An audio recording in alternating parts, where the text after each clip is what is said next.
इस वक्त आपकी टेलीविजन स्क्रीन पर बम्पर मतदान बंगाल तमिलनाडु में किस ओर रुझान, क्योंकि दोनों ही राज्यों में बम्पर वोटिंग देखने को मिली है। और इस खबर पर बात करने के लिए खास मेहमानों का पैनल मेरे साथ मौजूद है। माधवी अग्रवाल है मेरे साथ, स्पोक्स पर्सन है भारतीय जनता पार्टी के। इसके अलावा प्रदीप चट्टोपाध्याय है जो कि पॉलिटिकल एनालिस्ट है और टीएमसी के समर्थक हैं। वरिष्ठ पत्रकार प्रकाश चंदालिया जी, आप तीनों का बहुत बहुत स्वागत है। प्रदीप चट्टोपाध्याय जी, क्योंकि 91% से ज्यादा वोटिंग, पिछले सारे रिकॉर्ड टूटे हैं, लगातार बीजेपी ये कह रही कि ये परिवर्तन का वोट है, और आप लोग किस तरह से देख रहे हैं? एंटी इनकम्बेंसी को लेकर भी लगातार चर्चाएं हो रही थी, आपका कमेंट प्रदीप जी। देखिए, हम लोगों का ये मानना है कि ये जरूर एंटी इनकम्बेंसी का ही रिफ्लेक्शन है, लेकिन एंटी इनकम्बेंसी जो है स्टेट गवर्नमेंट के लिए नहीं, ये इलेक्शन कमीशन का जो एसआईआर का जो हैरानी किया है, तो एंटी अभी इनकम्बेंट यहाँ पे इलेक्शन कमीशन है। इलेक्शन कमीशन का जो लागू किया है जितने सारे विधियां एसआईआर के दौरान, वो है। इसलिए ये जो मतदान है ये लोगों का अंदर अपने को प्रूव करने के लिए है। जो मतदान हम अगर नहीं देंगे तो हमारा नागरिक जो सत्ता है वो प्रश्न के सामने आ जाएगा। इसलिए इतना सारा मतदान हुआ है 91%, तो हम लोग बहुत खुश है यहाँ पे जो केंद्रीय। लेकिन एक बात है, इतने केंद्रीय सीमा बल जो लागू हुआ था, उसके बावजूद भी यहाँ पे 2, 4, 3 जो घटना घटी है वो दुर्भाग्यजनक है। उसको केंद्रीय जो सीमा बल है उसको दूसरे चरण में देखना होगा। ये नहीं होगा क्योंकि आज तो ठीक है। आप ये कह रहे हैं कि बढ़ा हुआ जो मत प्रतिशत है, आप ये कह रहे हैं कि बढ़ा हुआ जो मत प्रतिशत है वो चुनाव आयोग के खिलाफ एंटी इनकम्बेंसी है, ना कि आपके खिलाफ। माधवी जी, वही सीधे तौर पे कह रहे हैं कि जो वोट प्रतिशत बढ़ा है वो दीदी के समर्थन में है। लोग अपने आप को जस्टिफाई करने के लिए बाहर निकले हैं और उनके लिए प्रो इनकम्बेंसी के तौर पर वोट कर रहे हैं। आप लोग का अपना दावा। माधवी जी, देखिए, ऐसा है कि वोटिंग तो अच्छी हुई है और पश्चिम बंगाल हमेशा से अवेयर जो वोटर्स हैं उसके लिए जाना भी जाता है। लेकिन बात ये है कि ये कह देना कि टीएमसी जल्दी हो जाएगा, मुझे लगता है कि 15 साल की जो इनकी सरकार ने काम किया है उसके खिलाफ जाके लोगों ने वोट दिया है। और लगातार इस पर जो है हम चर्चा करते रहे कि बंगाल में एक तो रक्तरंजित राजनीति होती रही है और जिस तरीके से सारे विकास पूरे एकदम धराशायी हो गए हैं इस राज्य के अंदर में, और एक अलग नीति बंगाल में चलती है। ममता बनर्जी अपनी एक अलग नीति चलाने की कोशिश करती है, जो कि पूरा राज्य जिससे अस्त व्यस्त हो गया है। और इसका इम्पैक्ट मुझे लगता है इस वोटिंग के थ्रू आएगा और 4 तारीख को निश्चित रूप से भारतीय जनता पार्टी की सरकार बनने जा रही है, क्योंकि लोगों ने जो है अपनी जो प्रतिक्रिया दी है वो पॉजिटिव दी है। और लोग भी चाहते हैं, क्योंकि तरसते हैं लोग, आज बंगाल जो पिछड़ता जा रहा है। और मैं आपको बताऊं कि जब मैं लोगों से अपने निजी तौर पे भी बात करती हूँ तो लोग बोलते हैं, जो बंगाली लोग हैं उनकी मैं बताती हूँ, वो बोलते हैं कि पढ़ने लिखने के बाद हमारे बच्चे बंगाल में रहना ही नहीं चाहते। तो ये एक बहुत बड़ा मुद्दा है और शर्म की बात है। शायद मेरे ख्याल से बहुत सारे ऐसे होंगे हिंदी भाषी और बंगाली भी, जो बच्चे जो है वो यहाँ पे मतलब रहते नहीं है, अभी जाके दूसरे राज्यों में जाके अच्छी जॉब कर रहे हैं। तो ये वास्तविकता है और ये कोई आंकड़े जो है हमने नहीं बनाए हैं, ये आंकड़े बताते हैं कि 6,500 से ज्यादा उद्योग धंधे यहाँ बंद हो चुके हैं, जो बड़ी बड़ी कंपनियां। ठीक है मैम, ये तमाम मसलों को लेकर हम बात करेंगे, लेकिन आज वोटिंग को लेकर बात करते हैं, क्योंकि जो पैटर्न है वो अपने आप में क्या कहता है, ये इसको डिकोड करना बड़ा जरूरी है। प्रकाश जी, सवाल यही है कि जो बढ़ा हुआ वोटिंग परसेंटेज है, बंगाल की जनता ने जो अपने आप में एक बढ़ चढ़ के मतदान में हिस्सा लिया है, इसके मायने क्या है? क्या एसआईआर की वजह से, गलत वोटर्स का नाम हटने की वजह से ये बढ़ा हुआ मत प्रतिशत ज्यादा नजर आ रहा है, या फिर ये एंटी इनकम्बेंसी है या प्रो इनकम्बेंसी है? प्रकाश जी। नहीं आरेंद्र जी, मुझे कहीं नहीं लगता कि एसआईआर के खिलाफ वोट गिरे हैं। मुझे लगता है कि 100 सुनार की एक लोहार थी।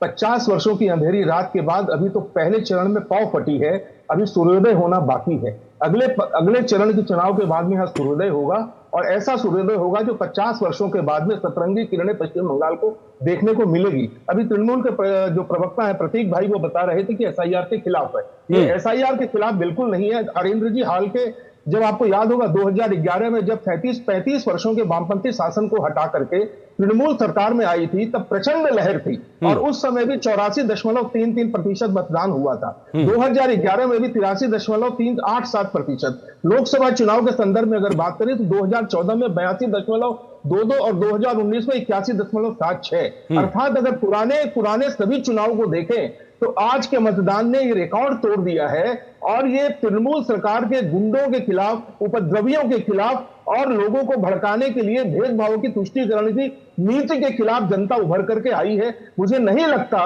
कि ये चुनाव ममता बनाम विरोधी पार्टी है, ये चुनाव है ममता बनाम जनता। जनता खुलकर उठी है और यहां पर आपको याद होगा कि पिछले चुनावों में कितना आतंक मचा था और इस चुनाव में भी तमाम सुरक्षा के प्रबंधों के बावजूद तृणमूल के गुंडे घर घर जाकर के लोगों को डरा रहे हैं, धमकियां दे रहे हैं, घर जलाए जा रहे हैं, मारपीट की जा रही है। उसके बावजूद जनता निकली है और जनता ने अपना हिसाब करके पहले चरण में ये दिखा दिया है कि जनता सर्वोपरि है, उसका जनादेश किस ओर जाता है। प्रदीप जी, क्योंकि राहुल गांधी का कल का बयान और वो अपने आप में लगातार आज भी सुर्खियां बना हुआ है कि ममता दीदी ने अगर पोलराइजेशन ना किया होता तो बीजेपी की राह आसान ना होती।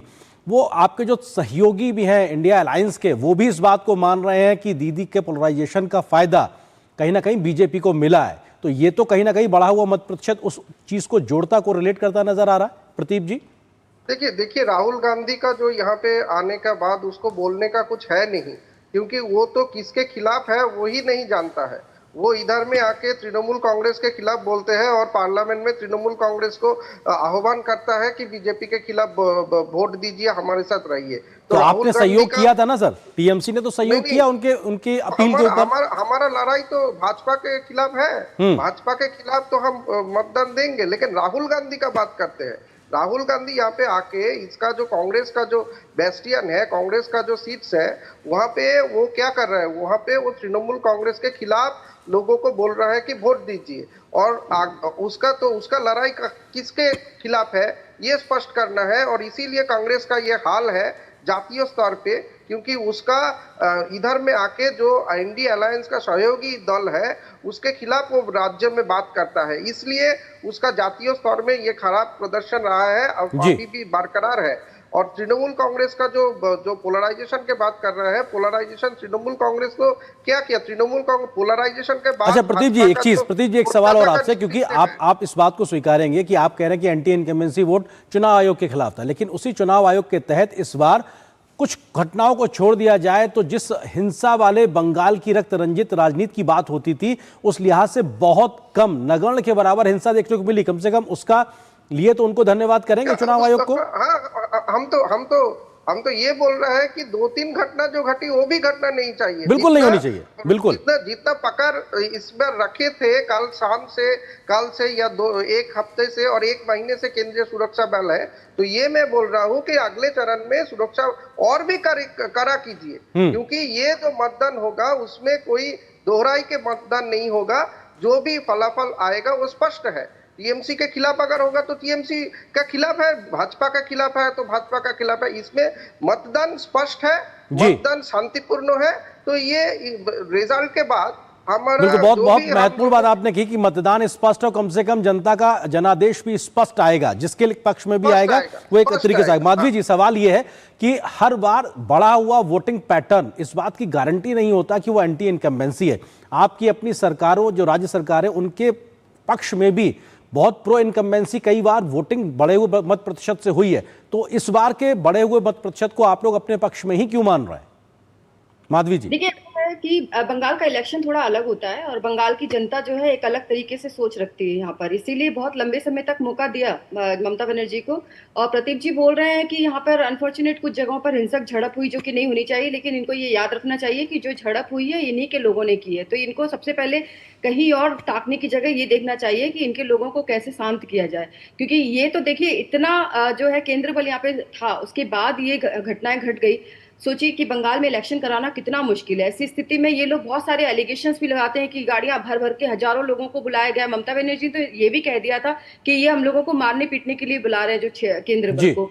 तो ये जो जिस तरीके के ये एंटी डायलॉग्स देती हैं, जो इस तरीके से लोगों को भड़काने की बातें कहती हैं, लोग अवेयर है पश्चिम बंगाल के और बहुत पढ़े लिखे हैं। आज यही कारण है कि मुझे पूरी तरीके से विश्वास है कि जो वोटिंग हुई है ये निश्चित रूप से भाजपा के सपोर्ट में जाएगी। ठीक है, आपको विश्वास है। प्रकाश जी, एक फाइनल कमेंट छोटा सा आपसे, क्योंकि कम से कम कोई भी जीते हारे लेकिन लोकतंत्र जीतता नजर आ रहा है कि जैसा इतिहास हिंसा का रहा है उसके मुकाबले लगभग नगण्य स्थिति है। कम से कम उस लिहाज से तो लोकतंत्र में बहुत बेहतर स्थिति और चुनाव आयोग का बेहतर काम।